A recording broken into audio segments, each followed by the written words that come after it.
At ngayong araw nga ito, nagaya ang asawa ko mamalengke. Medyo matagal-tagal na rin kasi hindi siya nakalabas simula nung isinilang niya yung bunso naming anak. Araw rin kasi ng palengke sa aming bayan, kaya't namili na rin kami ng mga gamit sa bahay at pagkain sa araw-araw. Tuwing Sabado at Linggo lang kasi ako nakakauwi ng bahay, kaya kapag umuwi ako, inaayos ko ng lahat ng kanilang pangangailangan. Ayaw ko rin naman silang iwan na walang maihahain sa araw-araw. Para sa muling pagbalik ko sa trabaho, ay ayos ng lahat. Medyo tinanghali na rin pala kami sa palengke, kaya umuwi na rin kami. Nakabili na rin ako ng lulutuin para sa aming pananghalian. At sa halagang 100 lamang, mayroon kaming maiuulam. Naghiwa na rin ako ng bawang at sibuyas.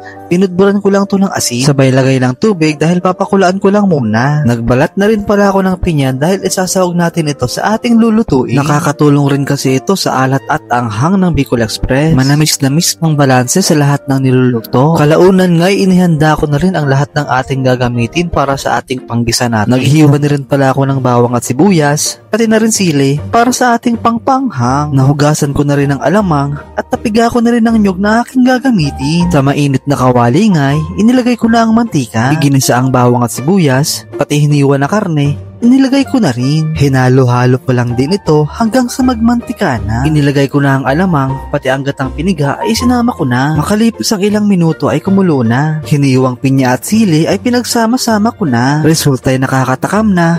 Paano pa kaya pang natikman mo na? Bicol Express ay luto na. Tara na't magbukbang na. Amen.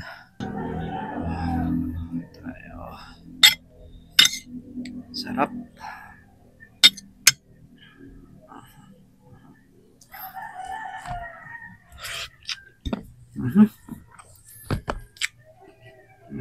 Ambot.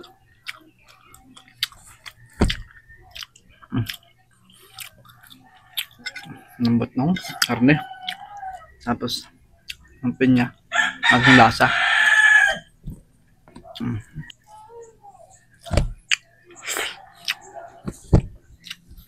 Nalo.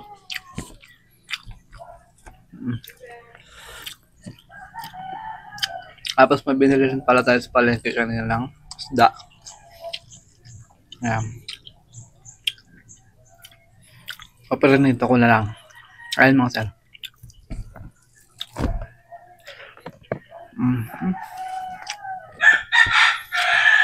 Wala ka sa.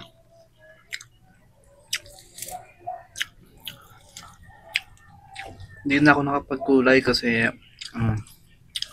na ako mahanap ng gulay. Tapos paulit-ulit na ako sa ginugulay ko. Bay ko naman iba. Bicol Express.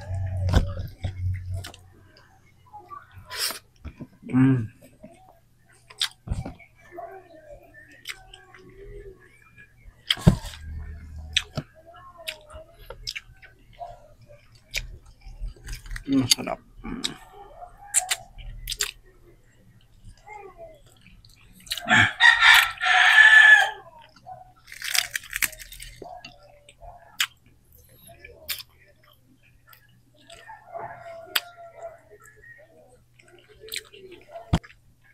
Hindi gaano mahanghang yung sili niya kasi hinugasan ko kanina bago lutuin.